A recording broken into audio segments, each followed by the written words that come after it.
level. Tempo has reached critical level.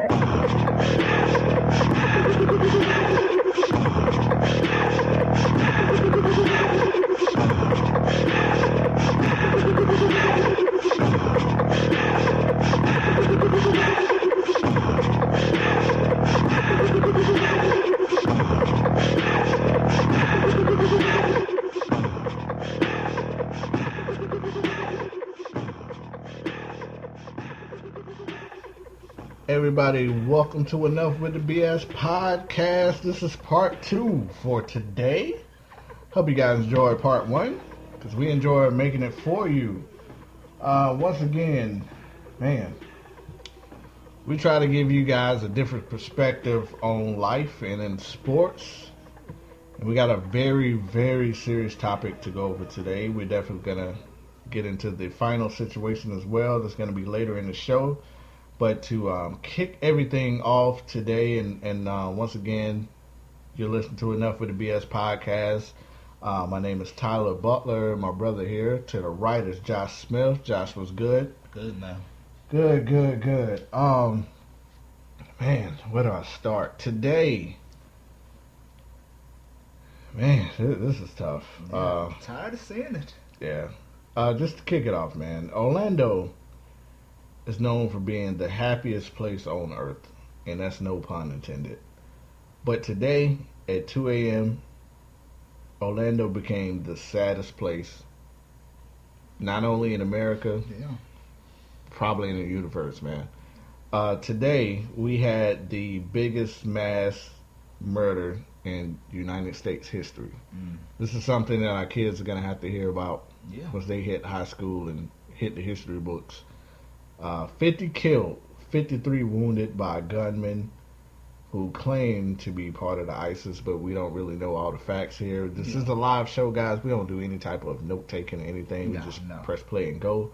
If I don't have all the facts correct, I do apologize. But the story was, there was a guy who is from America. He's from New York. Is that correct? That is correct. His mom and dad is from Afghanistan, but that's never here or there. They had absolutely nothing to do with this idiot. No. He walked into a gay club and just decided to start firing. I think he had an assault rifle and a pistol.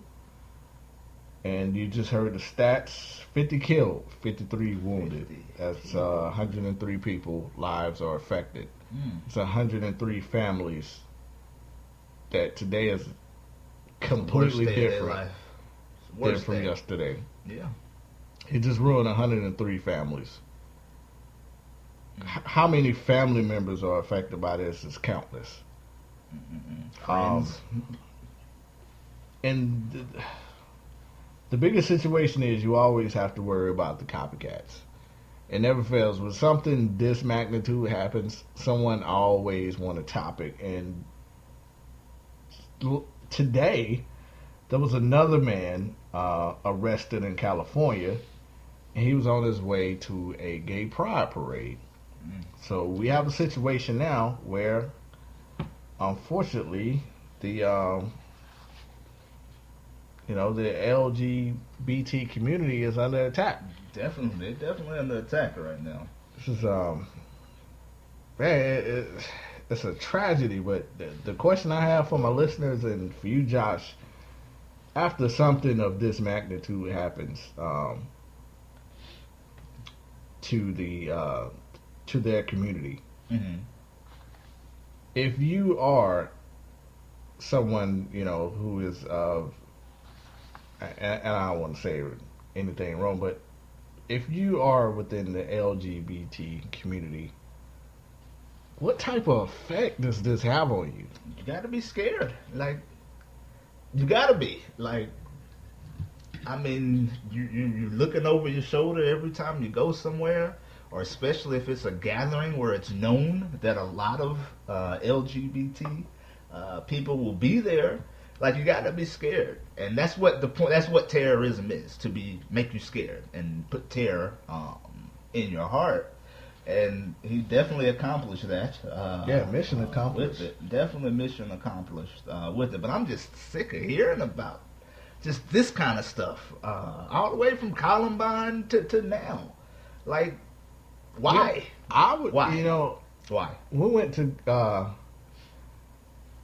I was scared to see the Batman Superman movie Damn right. in the movie theaters because of the murder that happened at the last Batman Every movie. time I go to the movies, I think about that.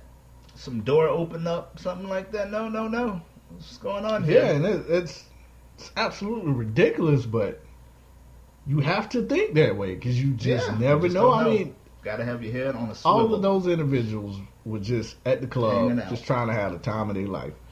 You don't know what kind of stress and what type of pain they were going through early in the week. They already go through hell just because Niggas of the person that they are. Yeah. They're not really. And guys, we keep it.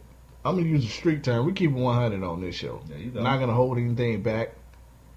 We don't treat the gay community like they're human beings. We treat them like they some freaking animals or something. That's what a lot of people do. And I mean, and I'm gonna be honest. Like, I probably ain't been the best either. I was telling my wife the other day about a story in middle school.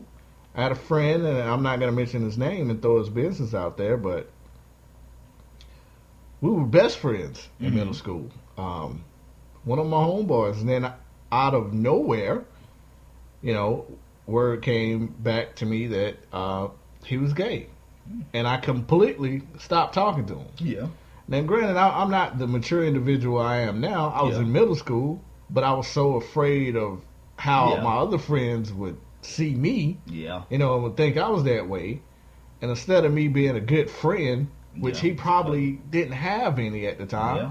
and being there for him and seeing if he needed anything and how's his life going, I completely took him out of mine. Yeah. And from a friend perspective, there's no telling what type of effect that I made in his life. Yeah. Who knows? I could have been his last friend, Could have been. and I completely put a stop to that. And I mean, yeah. And people on hindsight, of course I feel horrible for it now because I'm a lot older and a lot mature. Yeah. But man, the LGBT community, they're outcasts. Pretty much. And to be particularly honest, and I hate to make this comparison, but it's kind of true. Our last show was about Muhammad Ali and situations that was going on in the 60s. Mm-hmm. The gay community are being treated like African Americans in the 60s. Yeah, I mean, Nobody wants to use the yeah. same bathroom with them. Yeah, you're right. I mean, I think that's just like a test. No Let's one wants to try eat it at out. the table with them. Yeah, I mean, I think that's just a test with the bathroom thing. Next thing is gonna be us. Well, then now the transgender, that's a different story. What, the transgender bathroom Yeah, thing? that's a different I mean, story. I think they're just testing it out on us. Then if it works for them, then I'm not gonna dwell into that. Hey, But I'm just no, meant like, I if you're in a get you. restroom and a gay male was to walk in, yeah. do you naturally continue to feel comfortable? I mean, Or as long does a as you're certain not- discomfort come instantly? I guess for me, because it's like, I guess I'm confident in my heterosexuality that I don't really, like, every time I see a gay person, I don't just automatically think he wants to, jump on Yeah. me and rape me or nothing like that. Maybe me and you don't, Yeah. but there's a lot of Oh, individuals yeah. who do. Like you said, I mean, some people aren't comfortable, with it, and that's perfectly fine. If you're not And comfortable that's the with comparison I meant to. it, yeah. Now I'm not. They're not getting dogs. sitting Yeah, up that's to what them. I was like, maybe- nothing of that yeah, magnitude. yeah. It's- But I meant like how African Americans used to get treated back Yeah. in the day, as in just, hey, you can't have absolutely nothing to do with that person. Stay Yeah. away from them. Yeah, I get you. Let's put Very them at similar. another table. Yes. They shouldn't be in the same restaurant. A lot of people feel that way Yeah. about the LGBT community. Yeah. And I mean, Now I'm no like spokesperson for it. I'm not going to come off definitely like not. I am No. or anything like that. But But they don't bother me. I like that. feel extremely sorry for him right now. I 'Cause do, because like you got to be scared. And Yeah, like think you said, about it. especially if it's a gathering. You got to be having your head on a swivel. yeah, and most just of them scared are to already death.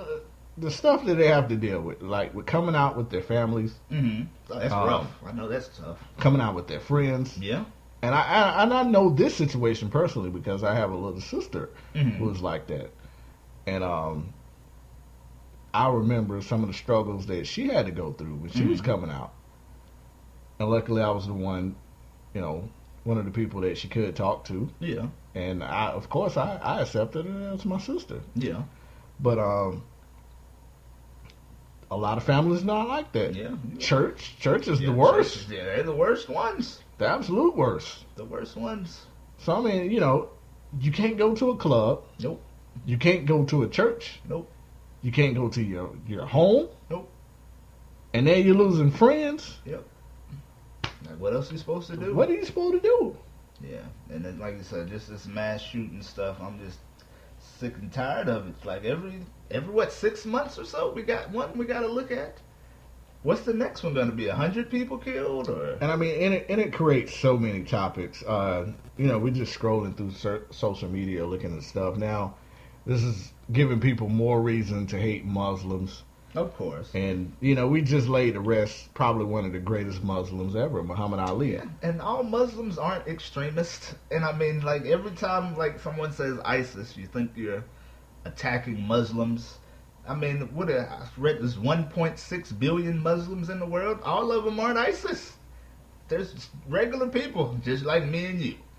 They don't want to do any harm. I think where people kind of get it twisted is, okay, we call, Muslim extremist, but if you have a killer Jewish person, we don't call them like an extreme Jewish person or, something like that. Yeah, man.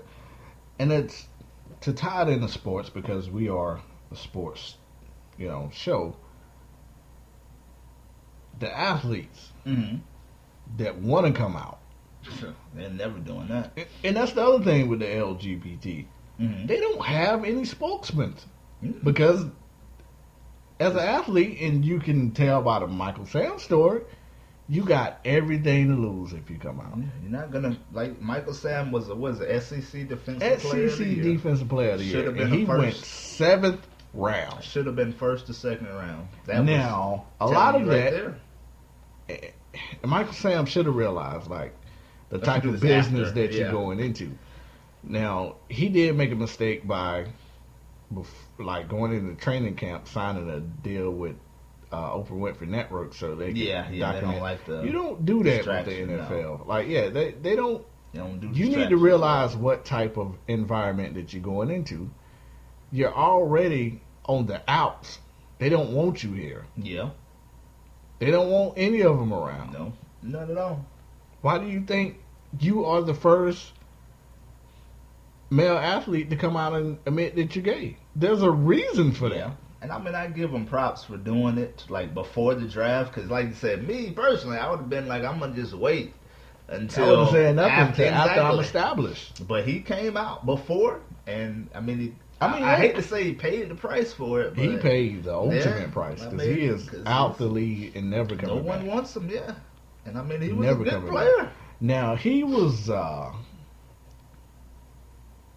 he created a lot of controversy. Mm-hmm.